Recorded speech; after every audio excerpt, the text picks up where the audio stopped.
What's up, everybody? It's your boy, Jeff Johnson from the Fantasy Insiders, here to help you out with your Week 13 waiver wire. And a lot of you are in very difficult situations with the Jack Doyle kidney injury going to the IR. Marvin Jones was just placed on the IR as well for the Detroit Lions. And you may have lost O.J. Howard a couple of weeks ago to the IR. Now, suddenly, we're left scrambling for options deep into your fantasy football season, and we're here to help. There are some options on the waiver wire for you that I feel could help you rest of season. Now, there's a caveat to this. First things first, there are 4 players who you should already have on your rosters. If you're in a league where Josh Adams, where Austin Eckler, where Cameron Brate, and where Eric Ebron are available on the waiver wire, you have to go out and get them immediately. That's what you do first. Second thing you want to do is question why you're in a league where these guys are even on the waiver wire.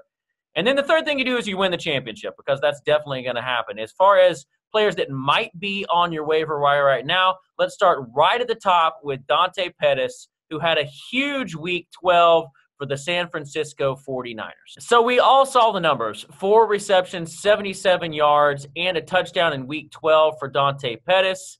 That's 13 targets over the last 2 weeks, as the San Francisco 49ers are dealing with injuries everywhere, but most predominantly at the wide receiving core. 91% snap rate in Week 12 for Donte Pettis. That's nice. And remember, this is a wideout who was getting major buzz in the preseason as a second-round pick, and that was already a crowded receiver room.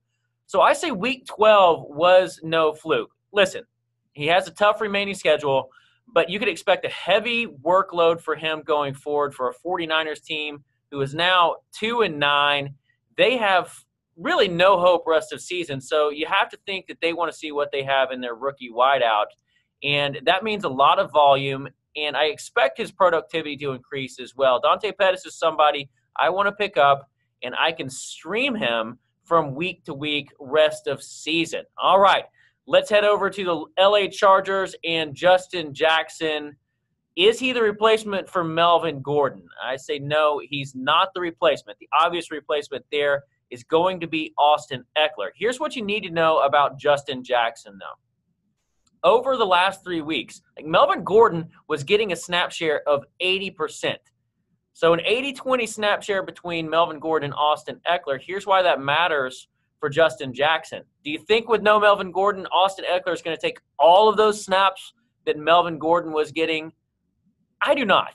I expect Justin Jackson, who, by the way, saw 13 snaps after Melvin Gordon went down in Week 12, I expect him to play a significant role in the offense. I would not be surprised at all to see Justin Jackson with the 55-45 timeshare along with Austin Eckler. Of course, Austin Eckler being the 55, Justin Jackson being the 45 side of that timeshare until Melvin Gordon is ready. All right, the schedule over the next 3 weeks: at the Pittsburgh Steelers, home versus the Bengals, at the Chiefs. And with Melvin Gordon dealing with that sprained MCL, he's already been declared week to week. You know, my definition for week to week with Melvin Gordon is he's an elite running back on an 8-3 football team with a deep playoff run in their future. When you tell me week to week with Melvin Gordon, I don't think that's a 1-week situation. I don't think that's a 2-week situation. I think Melvin Gordon most likely out 3 weeks, and then we're right into the thick of your playoff hunt. By then, you're already 2 weeks in. If you own Melvin Gordon, you have to handcuff him with Justin Jackson. And I think even if you're not a Melvin Gordon owner, Justin Jackson has RB3 upside. He's at least streamable as a flex on a week-to-week basis. All right, you may not know a lot about Jonnu Smith. I know a lot about Jonnu Smith. Touchdowns in 3 of the last 4 weeks for the Tennessee Titans. This is a field-stretching tight end who can also do some damage on short and intermediate routes if the Titans allow him to progress the way he should. It's his second year in the league. He flashed a lot of talent last year when given opportunities. Taywan Taylor is out. Tajay Sharp just got hurt on Monday Night Football. He may be the number 3 option in this Tennessee Titans offense. Like, his snap rate over the last 4 weeks is right at 80%, which is right there in the Austin Hooper and Trey Burton category. So, yeah, Jonnu Smith to me is somebody I'm wanting to add in as many leagues as possible. In fact, I added Jonnu Smith in a league with Evan Ingram. I started Jonnu Smith over Evan Ingram this week, and this was before I even knew about the Evan Ingram injury. So Jonnu Smith is somebody I want to add in as many leagues as possible, somebody that could be a top tight end over the last 4 weeks of the season. So his snap rate over the last 4 weeks is right at 80%. That puts him right in the Austin Hooper and Trey Burton territory. I think he's a top 10 type of tight end rest of season. Definitely somebody you want on your roster if you've been dealing with injuries over the last couple of weeks. You can plug and play him every week for the rest of the year. All right, there's also a few players that you need to know about if you're in a week-to-week situation.